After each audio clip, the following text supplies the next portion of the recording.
saja. Tidak mungkin setelah pulang dari umroh kemudian setannya pada nggak nempel pada saudara karena sudah dilempari itu. Tidak. Itu hanya sebagai apa? Simbol lambang.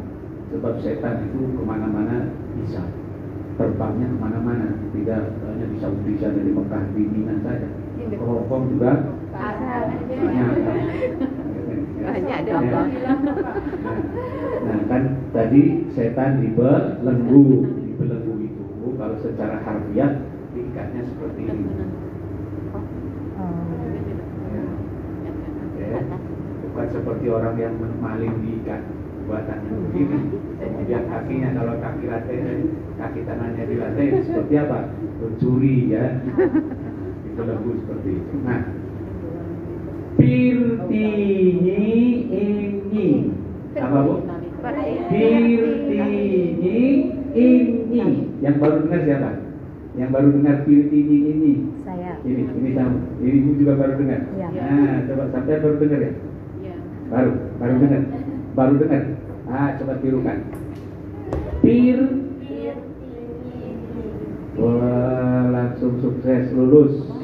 Pirtini ini. Coba itu. Firtini ini. Sekali lagi. Firtini ini. Tini apa tini? Ini. Tini. Ini. Pirtini.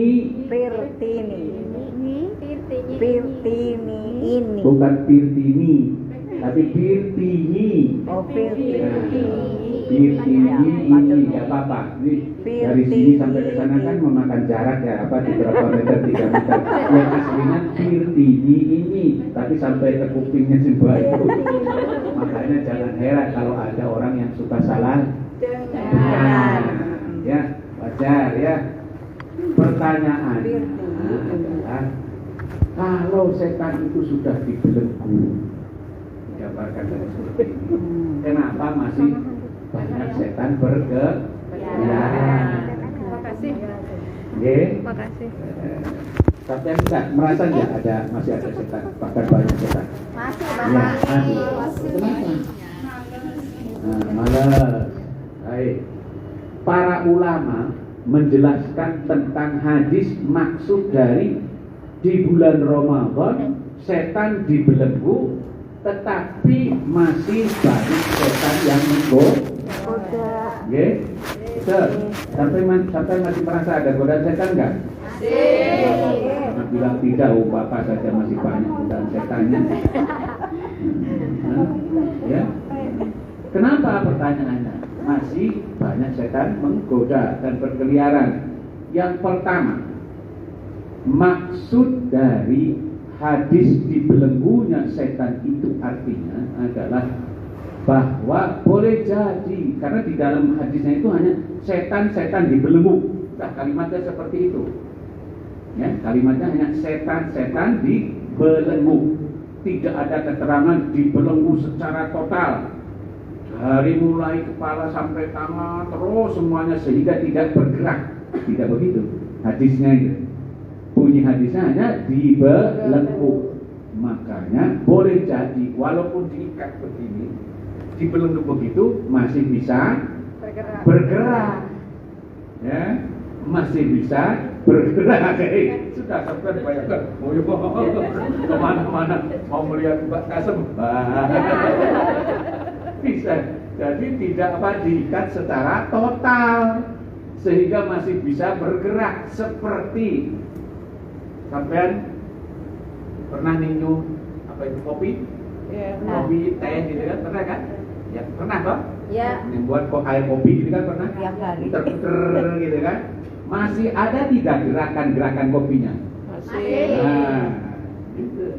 Begitu pula setan. Gerakan setannya masih. Walaupun dibelenggu itu, karena tidak dijelaskan secara jelas pasti bahwa setan dibelenggu secara total sehingga tidak bisa bergerak walaupun hanya 1 senti. Tidak begitu hadisnya. Bunyi hadisnya hanya apa tadi? Dibelenggu saja. Maka sangat dimungkinkan setannya itu masih berkeliaran. Satu.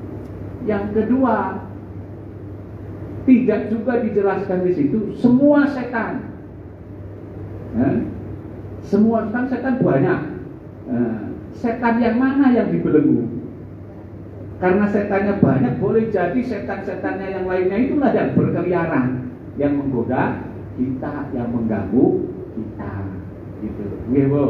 Paham sampai di sini? Makanya jangan heran kalau sampean masih tergoda oleh setan, karena faktanya memang masih ada setan. Yang ketiga, karena setan itu banyak, ada setan yang diam, tetapi masih banyak setan yang menggoda. Jumlahnya justru lebih banyak daripada setan yang diam. Puasa idealnya, harapannya bisa menahan diri, tidak tergoda. Tetapi tadi saking banyaknya setan, ada yang setan yang 1-2 kali bosan menggoda, tetapi yang lainnya tetap saja menggoda. Jadi kita itu akan selalu ada godaan dari setan. Oh ya, jadi jangan pernah, wah gimana sih, apalagi menggerutu. Ini katanya hadis. Nah, di dalam hadis dikatakan setannya dibelenggu. Kok selama ini saya masih marah-marah, masih ngumpat, masih ngomel, masih caci maki. Nah, itu datangnya dari mana? Dari setan. Berarti setannya masih ada, karena memang tidak semuanya dibelenggu. Tidak yang dibelenggu pun tidak secara total rata, benar-benar begitu. Jadi dia masih bisa, Pak, masih bisa gerak-gerak, masih kemana-mana, masih bisa keliaran, walaupun dalam kondisi dibelenggu. Dan ingat, setan itu makhluk gaib, makhluk gaib. Yang gaib sangat bisa mudah masuk ke yang kelihatan, yang fisika. Seperti kita itu kan punya jasmani. Yang tidak punya jasmani ataupun yang tidak kelihatan itu bisa lebih cepat masuknya kepada yang punya jasad atau jasmani. Sebaliknya, yang fisika, yang punya jasad tidak bisa masuk kepada yang metafisika. Pernah sampean bisa masuk ke setan? Enggak, paling-paling sampean yang kemasukan gitu. Jadi tenang saja, Bu ya, kalau masih ada gangguan, ada hambatan, kok puasa ini Allah diterima atau tidak. Kalau saya ini masih bagaimana matanya, mulutnya, kakinya, tangannya, tenang saja. Karena memang setannya masih selalu ada. Tugas kita harus selalu berusaha. Sudah yakin puasanya mudah-mudahan diterima oleh Allah Subhanahu wa ta'ala. Tapi jangan mengumbar. Jangan apa? Mengumbar. Mengumbar apa? Mengumbar nafsu. Manusia itu punya 3 nafsu. Berapa, Bu? Nafsu. Yang pertama apa? An-nafsul mutmainnah. Pernah dengar? Ya ayyatuhan nafsul mutmainnah. Itu ada di Quran. Di dalam Al-Quran surat Al-Bayyinah. Ya ayyatuhan nafsul mutmainnah irji'i ila rabbiki radiyatan mardiyah. Itu nafsu yang tenang, nafsu yang baik, nafsu yang selalu mengarahkan, mengajak kepada kebaikan. Itu namanya jiwa nafsu yang tenang, jiwa yang damai. Setiap manusia punya. Yang kedua, an-nafsul lawwamah. Apa, Bu? An-nafsul lawwamah artinya nafsu yang cenderung lawwamah, cenderung untuk mengajak ketidakbaikan. Kalau dikalkulasi, dihitung-hitung ya 50-50. Zakat iya, korupsi iya, haji iya, umroh iya, hasilnya korupsi semua. Sampean tahu tentang korupsi semua. Sampean korupsi apa tidak? Tidak ya, alhamdulillah ya. Tidak korupsi ya. Iyalah, sampean bagaimana mau korupsi? Apa yang mau dikorupsi? Waktu, Bapak. Oh, uang belanja. Nah, iya benar. Iya. Bisa juga sampean korupsi sebetulnya ya, kecil-kecilan gitu ya. Iya. Kalau mulai diparingi amanah niki kan betul. Alhamdulillah, mudah-mudahan menjadi orang-orang yang amanah. Orang amanah insya Allah selamat dunia akhirat. Apalah artinya uang triliunan kalau di dunia saja kemudian dibelenggu. Ya kan? Nah, ditangkap oleh KPK. Naudzubillah, sampai-sampaiannya ya. Yang kedua apa tadi? An-nafsul lawwamah. Nafsu yang kadang-kadang mengajak kebaikan tapi kadang-kadang mengajak keburukan. Nah itu tadi, kira-kira kalau dikalkulasi ini 50-50. 50%, 50%. Sholat iya, puasa iya, zakat iya, korupsi tidak ketinggalan. Haji tiap tahun, tapi juga mencuri hak orang lain dan seterusnya. Itu namanya an-nafsul lawwamah. Nah, pernah enggak sampai ke masjid? Enggak. Ke masjid enggak. Nah, itu yang berbicara itu apa itu? Nafsul lawwamah. Baca Quran atau tidak? Sudah dapat 1 juz, berhenti atau lanjut? Nah, itu yang berbicara itu adalah nafsu al-lawwamah. Sudahlah, sudah cukup 1 juz saja hari ini, besok lagi ataupun minggu depan lagi 1 juznya. Nah, itu nafsu lawwamah. Yang ketiga, an-nafsul ammarah bisu. Apa? An-nafsul ammarah bisu. Kalau bahasa Indonesianya disebut dengan nafsu amarah.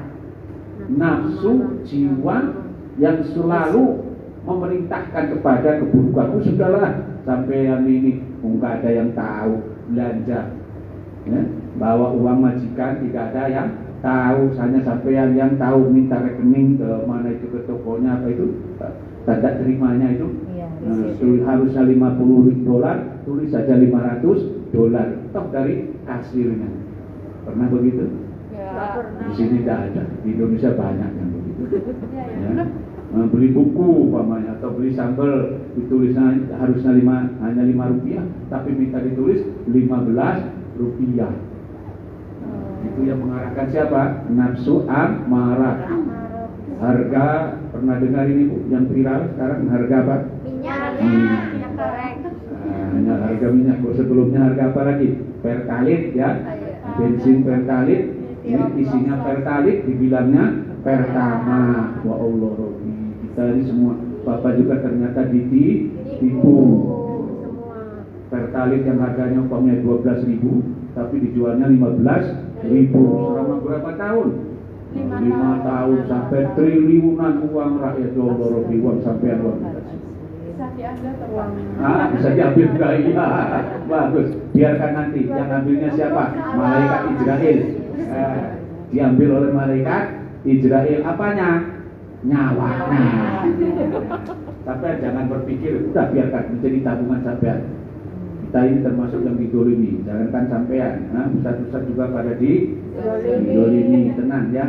Orang-orang didolimi itu doanya makbul.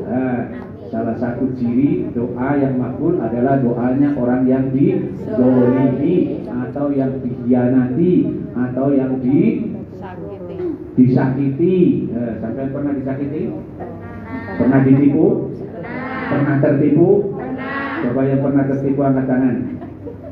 Angkat tangan. Tidak usah malu-malu. Pernah tertipu? 1, 2, 3. Ibu itu? Ini sampai aja. Itu sapinya. Tapi tidak pernah tertipu. Masya Allah. Benar, tidak pernah tertipu. Sama siapapun. Ingat-ingat dulu. Ingat-ingat dulu. Pernah tertipu tidak? Tidak apa-apa kalau memang tidak pernah tertipu, tidak pernah apa-apa. Ibu ini pernah? Semuanya pernah tadi? Angkat tangan teriak saya pernah ya? Ibu pernah? Ini? Belum pernah? Ini sampai pernah? Ini? Pernah, coba cerita. Kisah tertipunya. Saya teman seorganisasi Bapak kan di blog. Dia mau pulang, katanya mau dapat tolong servis gitu ya, lagi wangi. Aku pakai kalung. Bu Arum aku pinjam kalungnya cuma seminggu aja, aku pindah, ada dapat tolong servis, mau aku tayangkan. Begitu 2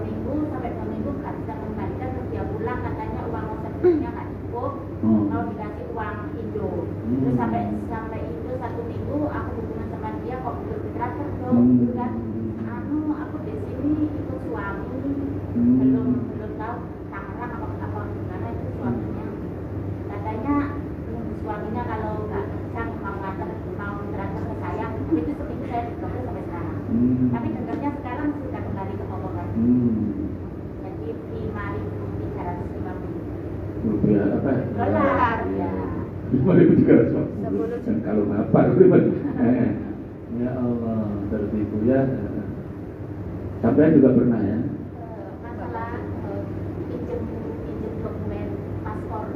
Pokoknya macam-macam bentuknya ya. Ada yang tertipu kalungnya, ada yang tertipu dokumennya, ada yang tertipu kesetiaannya, gitu ya. Gak apa-apa itu ya. 2 tahun Iya. Herankah sampean kalau sampean tertipu? Tidak. Tidak. Kadang yang heran Bapak sudah berbuat sama ini kita kan bersama. Iya. Kok saya sholat setiap hari tertipu? Iya. Iya. Iya. Baik. Jadi heran ya sampai tertipu ya. Kalau sampean heran kenapa model-model sampean tertipu, tenang. Jangankan model sampean.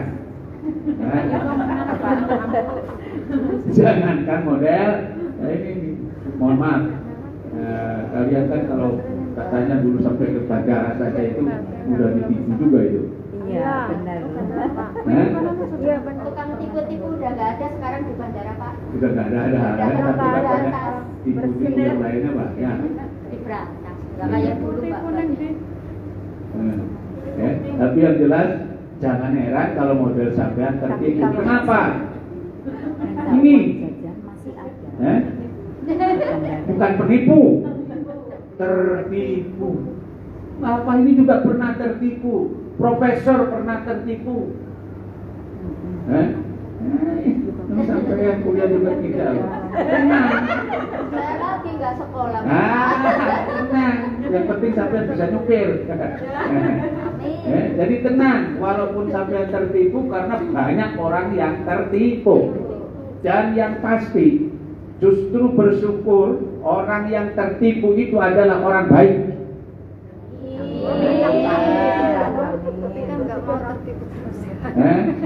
Orang yang tertipu adalah orang baik. Yang tidak baik adalah yang menipu. Ustaz, bagaimana mungkin orang tertipu adalah orang baik? Karena orang yang tertipu itu melihat orang lain baik seperti dirinya. Betul. Nah, ketika ibu ini udah kalau nggak sabarkan ceritain bapak tertipu. Bapak yang cerita tertipu. Nah, tadi kan bersyukur, alhamdulillah. Ciri-ciri orang tertipu itu artinya dia orang baik karena menganggap orang lain baik sebaik dirinya, tidak menyangka buruk. Sebabnya kan gitu. Jadi apa? Husnudzon saja, percaya sajalah gitu sama teman. Udah banyak bapak juga. Udah berapa kali lah pinjam uang dikasih gitu kan. Ya karena tahu, nggak punya rasa, nggak punya seudon. Ini kira-kira gimana? Apa namanya bayar apa tidak gitu kan? Teman kasih aja, lama juga. Ya kasihan gitu ya. Banyak lah sudah. Jadi nggak usah heran bang. Salah satu dari sekian banyak pernah. Ya mungkin niatnya tidak menipu, pura-pura lah, ya, tidak ada niatan menipu, tapi kemudian ternyata bohong, ya. Nah, kalau bapak begini ceritanya ini, tahun 2010 ini ingat sekali, karena apa? Karena lumayan heboh. Pada waktu itu ternyata ada penipuan massal. Artinya bukan hanya bapak di waktu itu terjadi. Tahun 2010 bapak itu punya tugas ke Australia, tugas dinas. dibiayai oleh negara segala-galanya, pokoknya bahkan dikasih uang saku. Kan senang kan dapat ya penghargaan seperti itu. Selama berapa hari? 40 hari. Suatu hari di perjalanan, dalam perjalanan ke Bandung, itu ada tugas juga ke Bandung, yang mengendarai mobilnya itu sopir tapi sopir dari adik ipar. Bapak tidak menggunakan sopir dari orang lain. Adik ipar sebagai sopirnya. Nah, dapat telepon, ditelepon oleh kepala Kementerian Agama kantor Provinsi Jawa Barat. Ya biasalah, salam dan itu saudara bahagia, gitu, ngobrol. Pak katanya dulu selamat ya, tanggal sekian mau ke Australia gitu kan. Ya bla bla bla bla bla. Ini katanya kata Pak Menteri, sebelum Bapak ke Australia, Bapak akan ditugaskan dulu seminar ke Bali. Oh tambah apa itu? Tambah bagaimana? Tambah senang kok? Dibiayai lagi. Sudah mau ditugaskan ke Australia, kemudian sebelumnya diberangkatkan dulu ke Bali untuk mengikuti seminar. Dia sudah senang, bahagia. Hati-hati loh. Kalau kita menerima kabar gembira itu juga jangan mudah apa? Jangan mudah GR. Ya. Bahagia. Kenapa bahagia? Karena tadi tidak suud, saking apanya? Saking baiknya itu. Wah itu, alhamdulillah, masa sih kepala kantor Kementerian Agama, gitu kan? Tidak tahu kita bahwa orang itu benar atau tidak, pejabat atau bukan, tidak pernah menyangka yang bukan. Supaya ini sudah Pak katanya supaya uangnya ini tepat sasaran, tidak salah kirim, tidak salah transfer, maka nanti jam sekian Bapak ke ATM untuk menerima transferan dari kami, dari panitia katanya.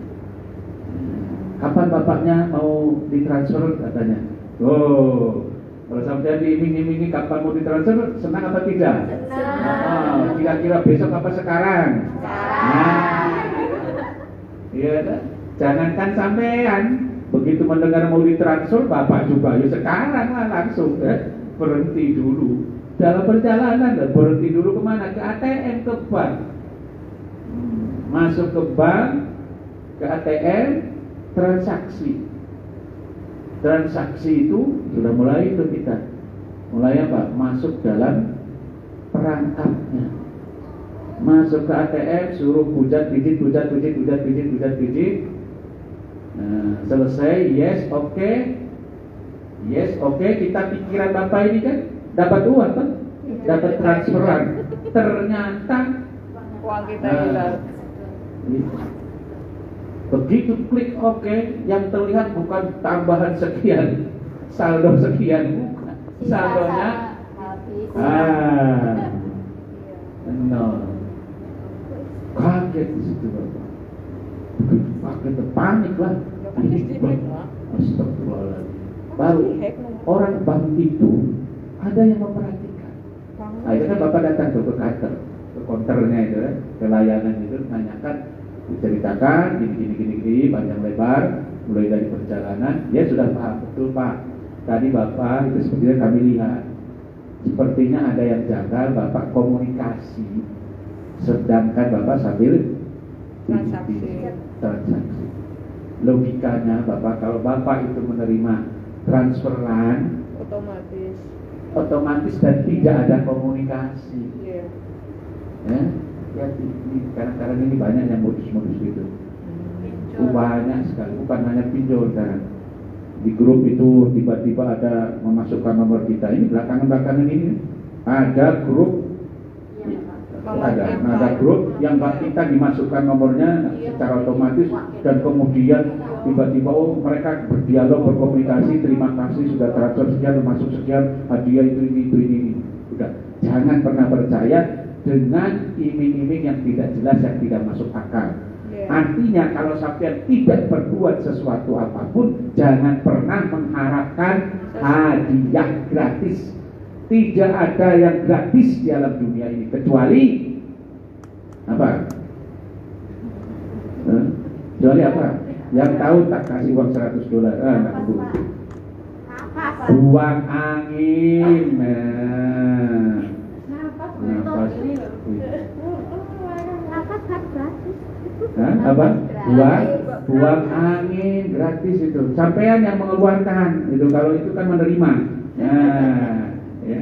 Tidak ada yang gratis. Hati-hati. Pokoknya logikanya kalau sampean tidak pernah dapat berbuat apapun, jangan pernah dapat si anu. Bapak pernah dengar katanya di sini ada yang, saya juga pengen sih dapat transferan dari hadiah dari Raffi Ahmad, dari Tohin Wong, macam itu. Jangan percaya. Jangan percaya. Kenapa? Logikanya kalau kita tidak melakukan apa-apa, siapa yang mau ngasih tiba-tiba? Ya, Bu? Jangan pernah bermimpi ada rezeki nomplok. Rezeki nomplok. Jangan pernah bermimpi ada matahari timbul di tengah malam. Jangan pernah bermimpi melihat bulan di siang hari. Sudah, kerja keras, yakin itu yang akan kau dapat. Itu sudah yakin itu. Jangan pernah ini ada di grup sekarang ini tiba-tiba nama Anda ada di dalam grup itu di HP Anda, kemudian ibu-ibu nanti ikut-ikutan komunikasi. Kalau sudah mulai ikut komunikasi, contohnya tadi Bapak. Sejak saat itu Bapak super hati-hati. Kalau ada WA chat yang tidak jelas, cuma sekarang ini canggihnya bagaimana? Namanya itu suka muncul. Namanya itu nama yang mengiriminya itu muncul juga. Ada lagi yang lebih canggih lagi, foto profil kita dipakai. Pernah foto profil sampai coba profil Bapak apa? Foto profil Bapak siapa? Bapak apa? Oh enggak tahu, coba yang punya nomor HP Bapak coba lihat. Profilnya apa? Profilnya Arab. Assalamualaikum. Kenapa profil Bapak tidak pakai foto sendiri ataupun keluarga ini? Nanti itu profilnya bisa dihack, bisa dibaca, ngaku-ngaku seolah sampean. Nah, ada. Maaf ini sedikit bukan ghibah, contoh tidak baik supaya tidak ditiru. Ada mahasiswa Bapak menggunakan profilnya pejabat, melapor ke orang tuanya. Nah, kan sepertinya seperti ini pejabatnya kan, bahwa saya nilainya bagus, saya rajin masuk kuliah. Ternyata apa? Fotonya pimpinan banyak. Nah ini sampai jangan mudah. Apalagi kalau dari laki-laki, umpamanya profilnya ganteng, itu. Kemudian komunikasi. Jangan, ngapusin aja itu ya. Sekarang ini eranya era ngapusi semua. Ya Bu, jadi alhamdulillah berarti sampean masih termasuk orang-orang yang baik karena pernah tertipu karena sampean post note God. Tapi jangan terus-terusan tertipu. Rasulullah Shallallahu Alaihi Wasallam mengingatkan seorang mukmin, seorang muslim tidak boleh terperosok 2 kali ke jurang yang sama. Kalau orang terperosok 2 kali ke jurang yang sama seperti keledai. Nggih, Bu. Jadi jangan mentang-mentang sudah saya ini baik, biarlah banyak-banyak ketipu. Jangan mentang-mentang doanya orang teraniaya, terdolimi itu makbul, gitu. Akhirnya sampainya sudahlah, biarkan saya mendingan dianiaya terus. Bukan begitu maksudnya, Bu. Nggih, Bu. Doanya orang yang dianiaya memang makbul, tidak ada batas, tidak ada hijab itu perantara antara manusia yang berdoa dengan Allah. Jadi langsung naik ke atas, langsung didengar oleh Allah dan dikabulkan. Itu doanya orang yang teraniaya. Cuma jangan salah persepsi, jangan salah tafsir. Mentang-mentang begitu, sudah lebih baik saya teraniaya terus-menerus seumur hidup supaya doanya mampu. Kenapa tidak boleh begitu? Kenapa tidak boleh meminta teraniaya agar doanya makbul. Karena doa itu tidak boleh mendoakan yang tidak baik. Ya, sampean dianiaya oleh majikan, doa sampean makbul. Tapi bukan untuk mendoakan majikan supaya cepat mati. Nah, gitu loh. Jadi doanya itu bukan doa untuk keburukan, tetap doa untuk kebaikan. Contoh saja tadi, sampean ditipu, maaf ini. Tadi ditipu oleh temannya, kan? Kategorinya ditipu, tak? Kalau dulu mungkin tertipu. Beda toh, tertipu dengan ditipu. Lebih sakit mana? Ter apa di?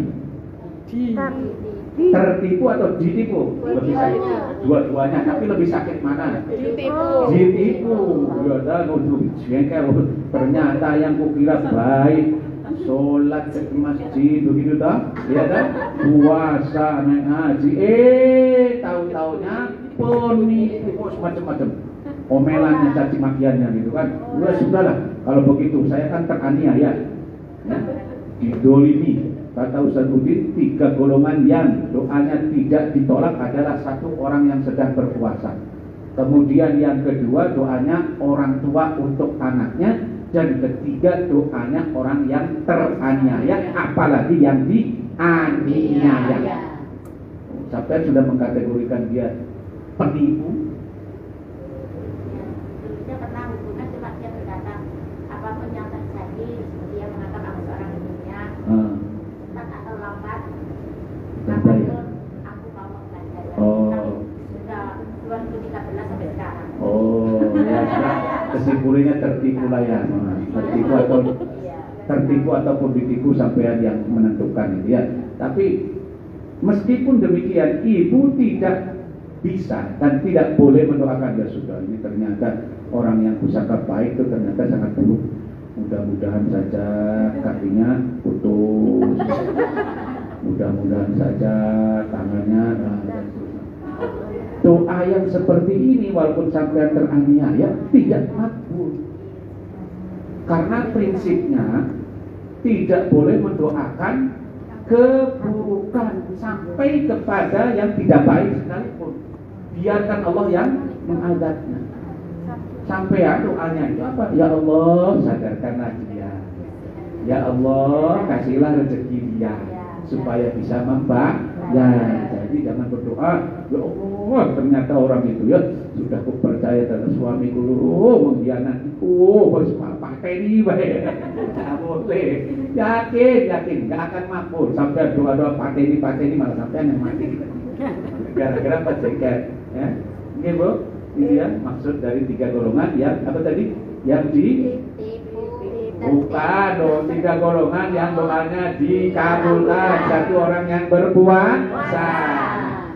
Sampai sedang berpuasa, mudah-mudahan doanya makbul. Tapi ingat doanya yang baik-baik, ya. Nah, termasuk kepada suami yang mohon maaf mungkin tidak soleh pun. Begitu pula suaminya, kalau punya istri yang tidak soleh mendoakan ke saudara, ini sudah dikasih tahu, diajari gak mempan-mempan, biar saja mati, biar aku kawin lagi. Enggak, jangan bisa begitu, ya. Tidak boleh mendoakan yang baik, tidak baik, meskipun memang dia tidak baik. Contohnya tadi kepada penipu itu tadi, Ibu, yang pertama orang yang sedang berpuasa, kedua orang yang orang tua untuk punya anak ibu-ibu, doakan mumpung puasa itu 1 tahun 1 kali, belum tentu tahun depan ketemu lagi. Ibu, ketiga doa orang yang teraniaya atau terzalimi. Ibu-ibu sekalian, mudah-mudahan sehat selalu dan mudah-mudahan tidak tertipu untuk yang kedua kalinya. Hati-hati, di era digital ini banyak penipu, banyak sekali penipuan, ya. Kirim uang harus hati-hati. Makanya para ulama mengatakan, karena di era global ini, di era digital ini, setan-setan yang justru lebih berbahaya adalah dalam bentuk manusia. Ya. Setan dalam bentuk manusia. Dalam Qurannya itu ada syayatinul insi, syayatinul insi artinya setan-setan dalam bentuk wujud fisik manusia. Para nabi digoda oleh syayatinul insi. Nah kalau sampean mungkin digodanya dua, setan yang sungguhan tapi juga oleh setan yang dalam bentuk manusia. Para ulama mengajarkan doa kepada kita, Allahumma inni a'udzubika min hamazatis syayatin. Apa? Allahumma inni a'udzubika min hamazatis syayatin. Min hamazatis. Kan syayatinnya udah sering dengar. Nah, Allahumma inni a'udzubika sering. Allahumma inni a'udzubika apa? Yang sampai doanya hafal yang diawali dengan Allahumma inni a'udzubika. Allahumma inni a'udzubika minal khubuthi wal khaba'ith ya. Nah betul, karena mau bertemu dengan setan di kamar mandi. Apalagi Allahumma inni a'udzubika minal hammi wal huzni wa a'udzubika minal ajzi wal kasal wa a'udzubika minal jubni wal bukhli wa a'udzubika min ghalabatid daini wa rijal. Baca doa itu Bu, supaya apa? Tidak terlilit utang.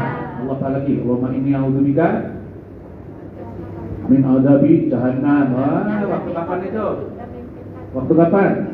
Waktu kapan baca doa itu? Allahumma inni a'udzubika min adzabi jahannam. Sujud terakhir. Tahiyat akhir. Terakhir. Hati-hati jangan sampai membaca Allahumma inni a'udzubika min adzabi jahannam nanti pas mau berbuka. Hati-hati. Karena banyak Allahumma inni a'udzubika. Tadi untuk itu apa doanya? Min hamazatis syayatin. Sederhana. Amalkan ya. Ke pasar, mungkin nanti ketemu orang yang tidak baik itu di tengah jalan, tidak hanya menipu tapi juga macam-macam yang lain-lainnya, segera baca Allahumma inni a'udzubika min hamazatis syayatin. Coba tirukan. Allahumma inni a'udzubika min hamazatis syayatin. Min hamazatis syayatin. Min lanjutkan. Min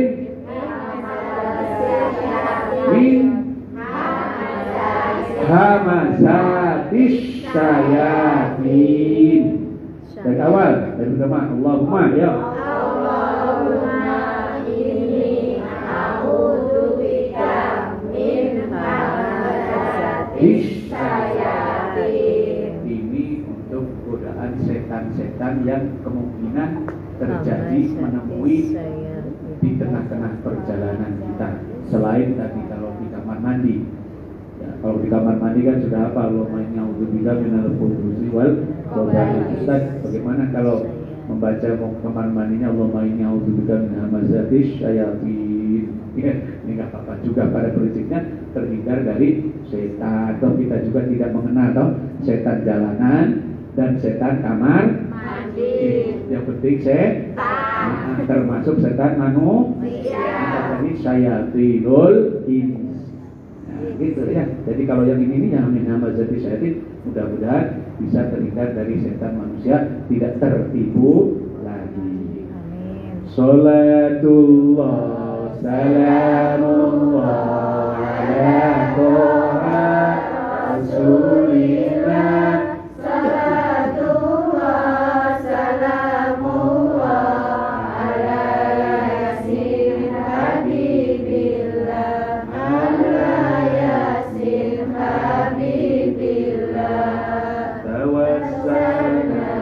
Bismillah wa bil hadi rasulillah wa kulli mujahidin lillah bi alil bari ya Allah bi alil bari ya Allah. Allahumma salli wa sallim wa barik alaihi. Sallu ala nabi. Sallu ala nabi. Allahumma salli wa sallim wa barik alaihi. Qala Rasulullah sallallahu alaihi wasallam, inna aqraban nasi di yaumal qiyamati, orang yang paling dekat nanti kata Rasulullah denganku, aktaruhum sholatan alayya, yaitu yang paling banyak bersolawat. Jadi jangan sampai tidak bersolawat dalam satu hari. Paling tiga itu ya di luar ini loh, di luar sholat ya. Kalau sholat kan ya pasti loh. Nah, di luar waktu sholat mau tidur baca sholawat minimal 3 kali. Mau doa baca sholawat. Gitu. Kenapa? Allah wa malaikatahu yusholluna 'alan nabi. Ya ayyuhalladzina amanu shollu 'alaihi wa sallimu taslima. Allah, sesungguhnya Allah bersolawat kepada Rasulullah, malaikat bersolawat kepada Rasulullah. Oleh karena itu, ya ayyuhalladzina amanu, wahai orang-orang yang beriman. Kita ini dipanggil wahai, ya ayyuhalladzina amanu. Di dalam Al-Quran, di dalam bahasa Arab itu, kalau Allah memanggil kita, memanggil manusia menggunakan kata ya, artinya adalah wahai, menunjukkan tanda kasih sayang. Jadi Allah itu sayang kepada kita sehingga memanggilnya dengan wahai orang-orang yang beriman. Bahasa Arabnya apa? Ya ayyuhalladzina amanu. Contoh lain, Allah subhanahu wa ta'ala tidak pernah memanggil Muhammad ya Muhammad. Tidak memanggil Muhammad dengan memanggil namanya. Itu dia dalam Al-Quran begitu. Itu artinya kalau diterapkan ke dalam kehidupan kita, orang yang suka memanggil, terutama dalam kehidupan keluarga ya, dalam kehidupan keluarga, sampai kalau memanggil masnya apa? Menyebut namanya, manggil namanya, atau memanggil panggilan kata kayak tadi, wahai masku, wahai sayangku. Tidak dipanggil namanya dah. Nama suamimu siapa? Sumardi. Nah, manggilnya apa? Oh, bapak. Enggak, bukan Pak ya, bukan. Anaknya ini suka kalau saya manggil Mas, dia itu suka Mas. Oh, jadi memanggilnya bapak. Oke, ya sudah bapak lumayan. Tidak manggil mati gitu. Itu panggilan itu, Bro. Apalagi dengan istri, dengan suami, itu tanda apa? Tanda kasih sayang, tanda kedekatan batin, tanda kedekatan emosional. Kalau sampean manggilnya suaminya, sopo jenenge suamimu? Junet, umpamanya dipanggilnya Junet, net. Jangan. Rasulullah mencontohkan memanggil istrinya, namanya siapa? Nama aslinya Aisyah, bukan Siti, nggak pakai Siti. Di Arab tuh nggak ada Siti, yang ada di Jawa Siti. Aisyah, Khadijah, tidak ada Siti Khadijah. Nah, tidak ada nama Siti Aminah. Itu produk Indonesia. Salah denger model sampean ini. Aslinya di Arabnya Sayyidati. Artinya apa, Bu? Sayyidati nyonya, Sayyidi tuan. Ya Sayyidi ya Rasulullah. Itu Rasulullah sebagai tuan kita, majikan kita. Di Arab manggilnya Sayyidati. Orang Indonesia yang kedengaran apa? T-nya di belakangnya, S-nya tadi ditambahin aja si begitu. Dari si menjadi T. Siti Aminah. Kita diajari, Bapak juga diajari dari kecil. Ibu Rasulullah bernama Siti Aminah. Yang mengasuh waktu kecilnya adalah Siti. Yang mengasuh waktu kecil Khadijah. Halimah. Semuanya pakai Siti. Ini tambah lagi. Masa mungkin? Ya kan? Semua orang pakai nama Siti. Di Indonesia juga tidak semuanya Siti kan? Bu? namanya Aisyah, panggilannya ya Humairah. Pakai ya loh. Wahai adindaku, wahai adindaku yang kulitnya, tapi tidak begitu maksudnya ya. Pokoknya wahai cantik gitu kan. Sampai makin apa tik apa? Emasnya itu loh. Pak Masnya manggil tik atau yayang atau beb. Bapak itu manggil tak iya. Coba nanti kalau ke rumah bapak. Enggak pernah itu. Siapa istri bapak manggil udin gitu enggak pernah. Panggilannya sayang dia. Enggak panggilannya. Itu namanya Pak, kedekatan batin. Kalau masih muda itu masih sayang-sayangnya. Ya, waduh yang mau kemana, hati-hati yang ada batu. Kalau sudah tua begini, sana timpas semua. Ya ayyuhalladzina amanu, wahai orang-orang. Jadi kita alhamdulillah termasuk disayang oleh Allah Subhanahu wa taala. Ciri-ciri kita disayang oleh Allah karena kita disebut di dalam Al-Qur'an, dipanggil di dalam Al-Qur'an dengan menggunakan panggilan ya. Ibu bersyukur. Coba kalau kita yang tidak beriman. Ya ayyuhalladzina amanu shollu alaihi wa sallimu taslima. Bersolawatlah kepada Rasulullah sallallahu alaihi wasallam. Pertanyaannya, apa bedanya solawat? Kan tadi Allah bersolawat kepada Nabi, malaikat bersolawat kepada Nabi, kita pun juga bersolawat kepada Nabi. Apa bedanya? Solawat Allah kepada Rasulullah menunjukkan kasih sayang Allah. Nabi yang paling dicintai oleh Allah adalah Muhammad, Nabi kita Rasulullah Sallallahu Alaihi Wasallam, sehingga digelari Nur Muhammad. Sebagai apa tadi Bu? Bukan. Solawatnya itu artinya sebagai kasih sayang. Ya, semua Nabi dikasih sayang oleh Allah, tapi Nabi Muhammad Sallallahu Alaihi Wasallam adalah yang paling. Bahkan di dalam kitab-kitab sejarah, sebelum Allah menciptakan alam semesta, sebelum Allah menciptakan Nabi Adam alaihi salam, Allah menciptakan terlebih dahulu Nur Muhammad. Bersyukur ya kita ini. Jadi umatnya sholatnya 5 waktu, tapi masuk surganya berpeluang paling pertama. Nabi Musa umatnya sholatnya 50 waktu, tapi lebih duluan umat Rasulullah untuk dimasukkan ke dalam surga. Yang kedua, sholawatnya para malaikat itu artinya para malaikat mendoakan agar Rasulullah terjaga. Terjaga dari apa? Terjaga dari keburukan orang-orang kafir, kejahatan orang-orang kafir, terjaga kesehatannya, sehat wal'afiyah, karena selalu dijaga, didoakan oleh malaikat. Itu sholawatnya, artinya begitu. Rasulullah Shallallahu Alaihi Wasallam dalam hidupnya hanya 1 kali di akhir hayatnya mengalami sakit. Itu pun hanya sakit apa? Flu. Tidak sempat, tidak bisa ke masjid menjadi imam sholat subuh. Kemudian meninggal dunia. Berkat apa? Berkat sholawat doa para malaikat. Kita bersolawat kepada Rasulullah Shallallahu Alaihi Wasallam bukan mendoakan Rasulullah, tetapi justru kita berharap, memohon kepada Rasulullah agar kita didoakan.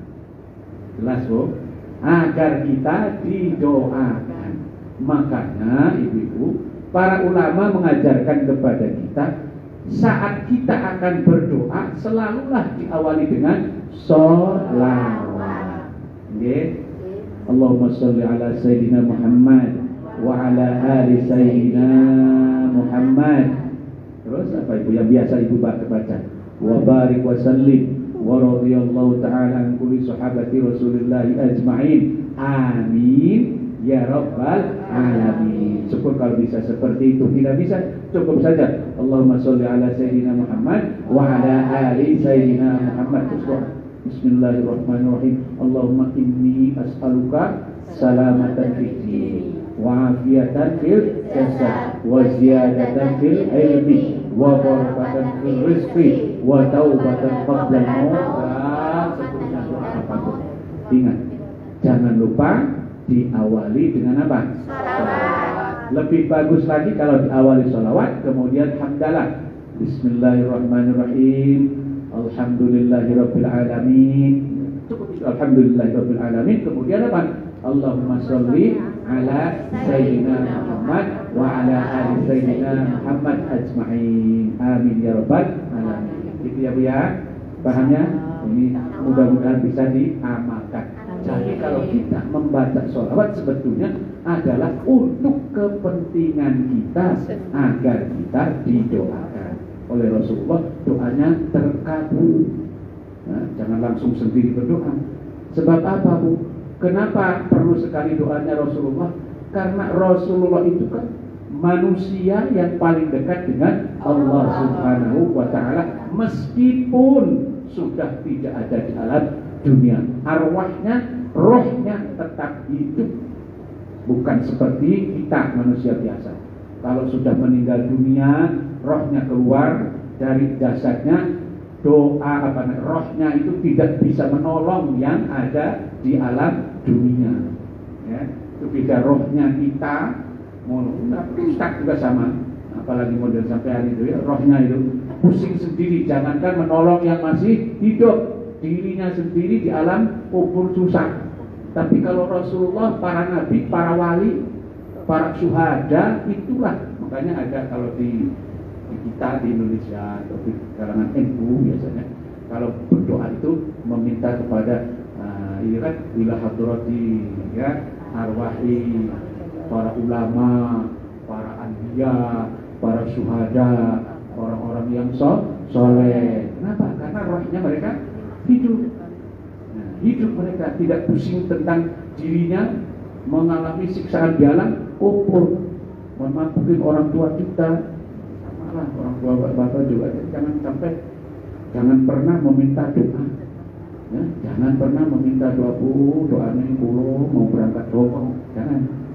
Ya, kalau ke kuburan ziarah itu bukan minta doa, tetapi justru untuk mendoakan mereka yang membutuhkan kita, kebaikan kita dengan doa, dengan sedekah, dengan berbuat baik, dengan berprestasi.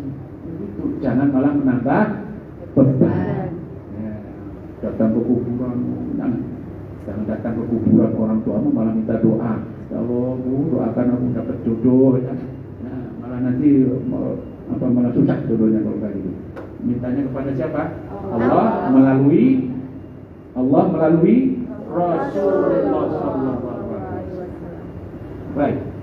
Dalam kesempatan ini, Ibu sekalian, kita akan membaca atau mengkaji kitab yang berjudul Kaifa Taftahu Abwabas Samai. Apa? Kaifa Taftahu Abwabas Samai.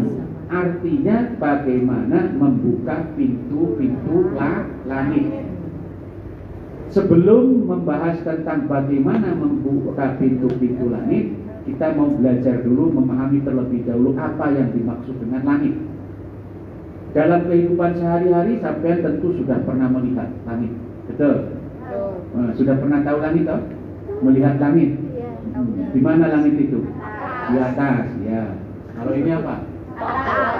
Langit-langit. Langit-langit. Ada yang bilang atap. Langit-langit atau atap. Warna langit biru. Kalau mendung, ya. Warnanya biru kalau terang. Atau karena diajarkan dari kecil, bintang kecil.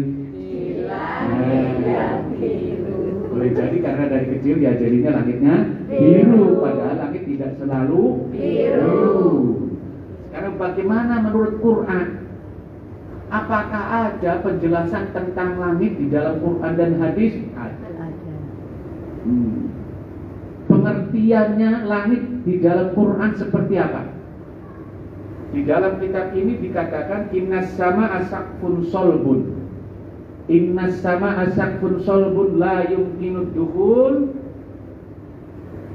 antori fi abwabin. Ini bahasa Arab Pak, dengarkannya sambil ya mudah-mudahan mendengarkan bahasa Arab dapat pahala. Amin. Kalau kan nanti diartikan langsung juga bahwa yang dimaksud dengan langit adalah atap. Nah, gitu ya, ya.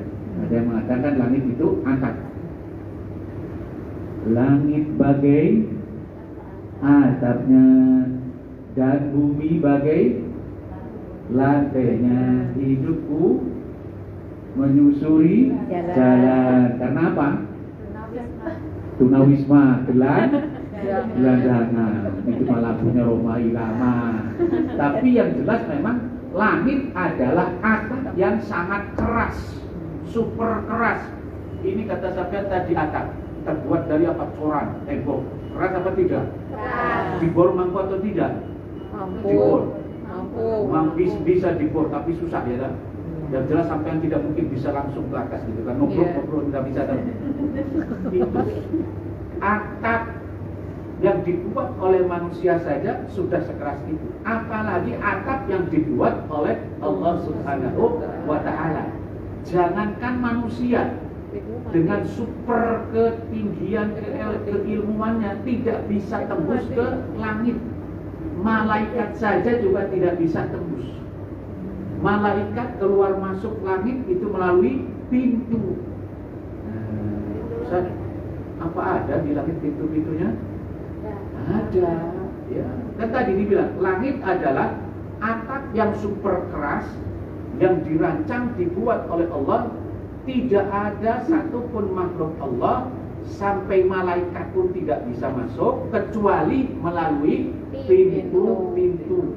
Jadi malaikat bisa masuk keluar langit melalui pintu. Dengan demikian langit itu berpintu.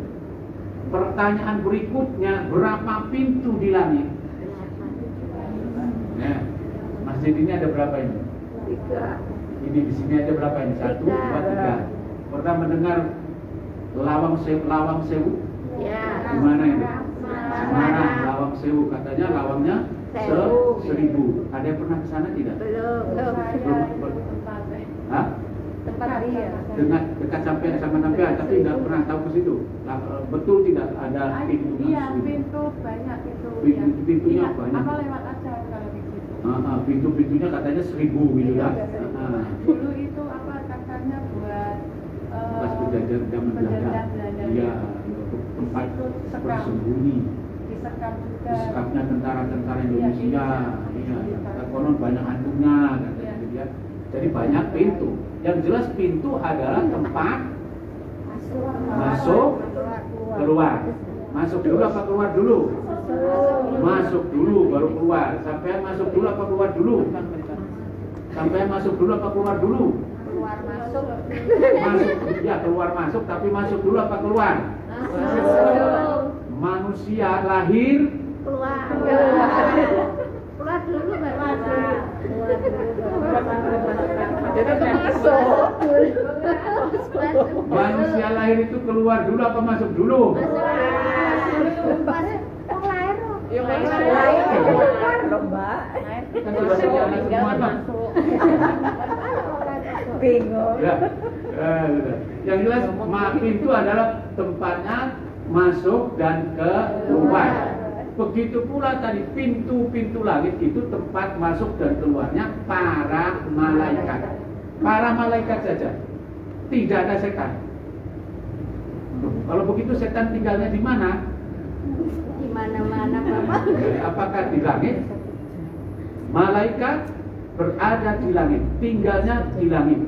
Bahkan di dalam kitab ini nanti ada sebuah hadis yang menjelaskan langit itu sangat ramai oleh para malaikat yang duduk tertib, yang duduk-duduk terus, yang sujud-sujud terus, yang berdiri-berdiri terus.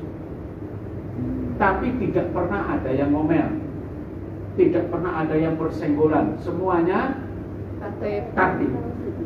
Yang zikir, yang tasbih, yang tahmid, yang tahlil. Jaraknya itu antar malaikat dengan yang lainnya hanya 4 jam.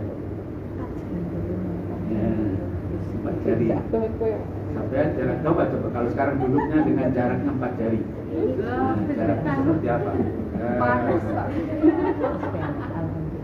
Jarak udah jangan menghayal sampai jadi malaikat. Duduk. Situ kadar.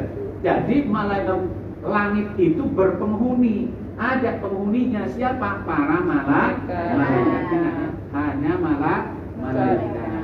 Setan bukan di langit. Adanya di mana?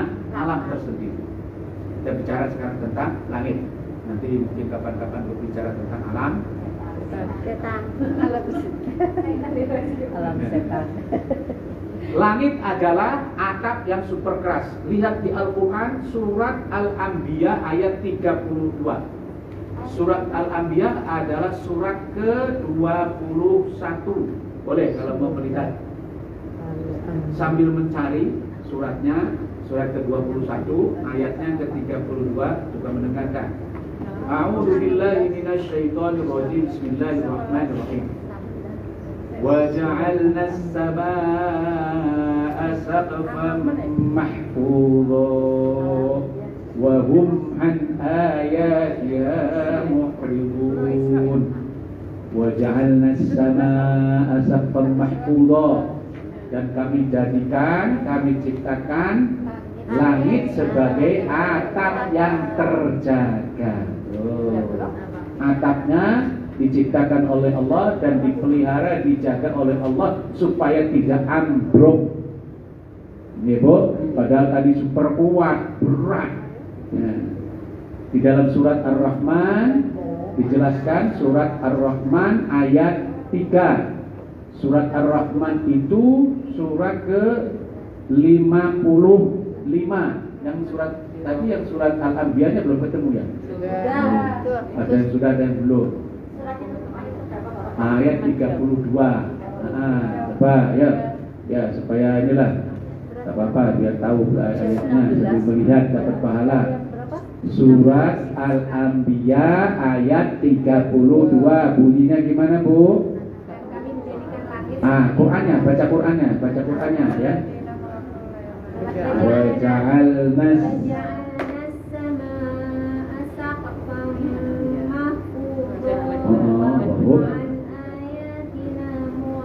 wa hum an ayatina mu'ridun. Artinya, dan kami jadikan langit sebagai atap yang terpelihara atau terjaga. Nah, itu ya. Jadi Allah menjaga, merawat itu. Bagaimana merawatnya supaya tidak ambruk, supaya tidak kemasukan setan. Kalau rumah kita juga harus dirawat segala-galanya supaya tidak kemasukan maling. Kalau setan masuk gitu. Kalau ke rumah kita bisa masuk. Kalau setan bisa masuk ya. Ada nggak pernah melihat setan nggak di rumahmu? Pernah? Oh, jangan pernah ngaku. Nggak mungkin sampai bisa melihat setan. Setannya yang lihat sampean. Kan tadi sudah dibilangin, yang fisik tidak bisa melihat yang metafisika, yang gaib. Yang zahir tidak bisa melihat yang zahir tidak bisa melihat yang gaib. Kayak setan itu, tapi yang gaib bisa melihat yang zahir. Orang tua kita yang sudah almarhum, arwah-arwahnya itu melihat kita tidak? Melihat.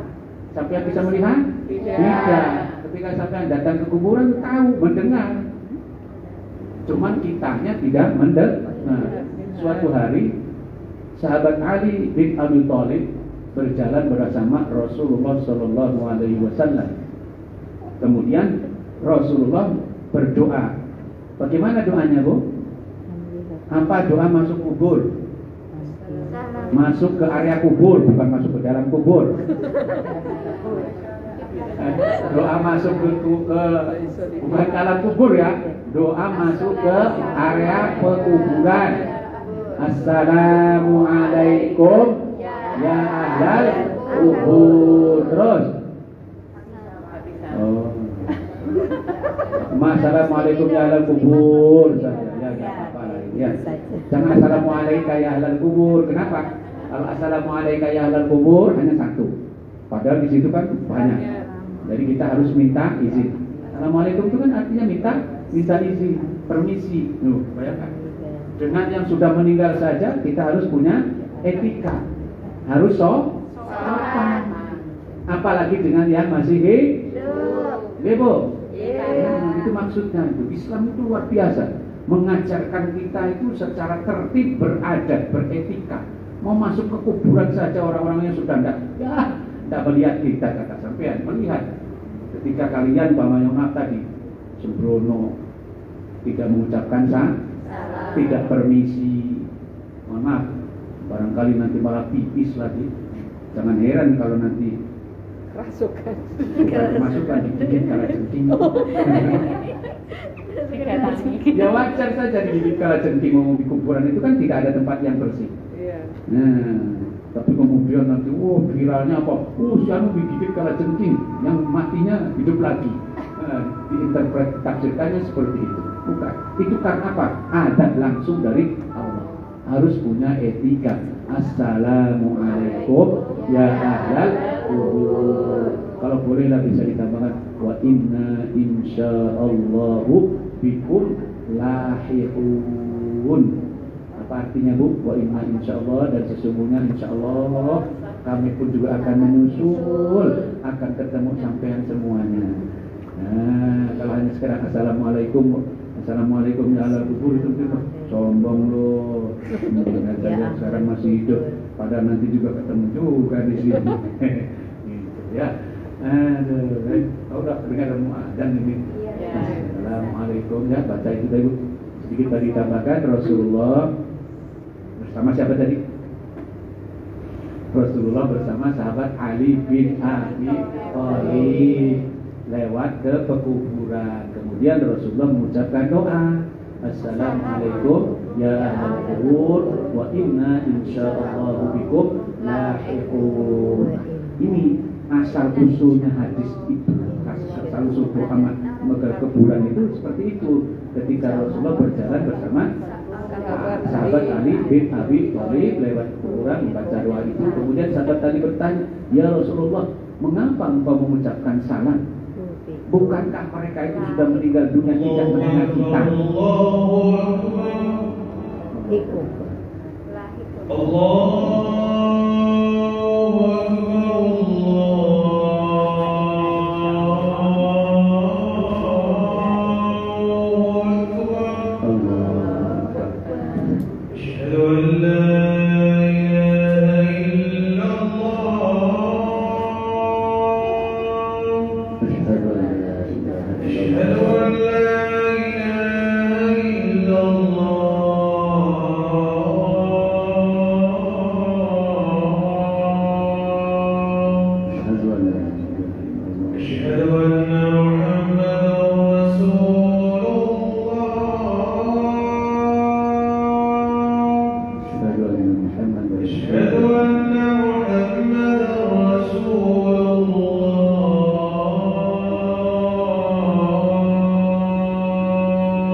Ibu sekalian, sedikit ditambahkan tentang tadi doa ketika kita berziarah kubur.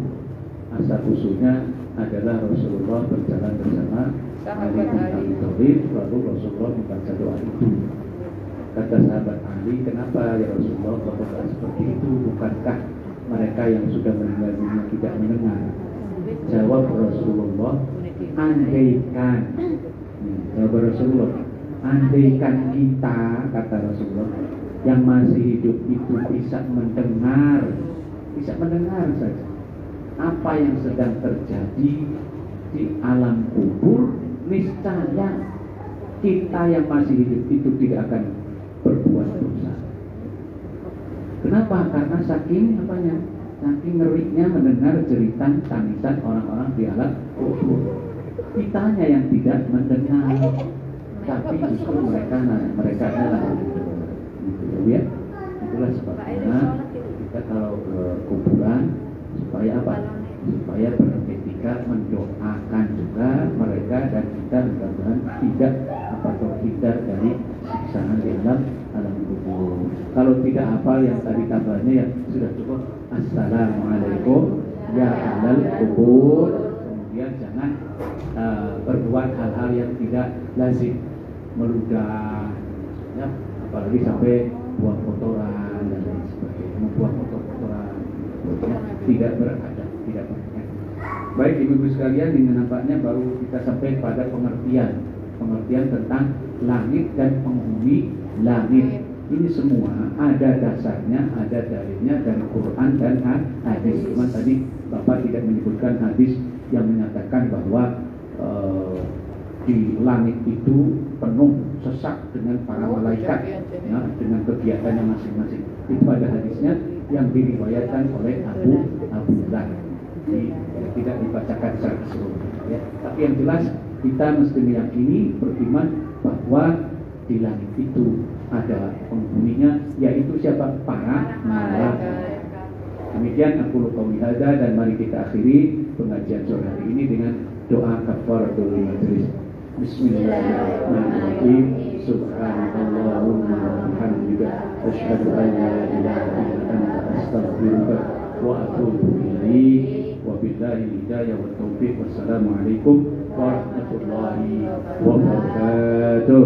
Waalaikumsalam warahmatullahi wabarakatuh. Terima kasih Bapak. Terima kasih Bapak.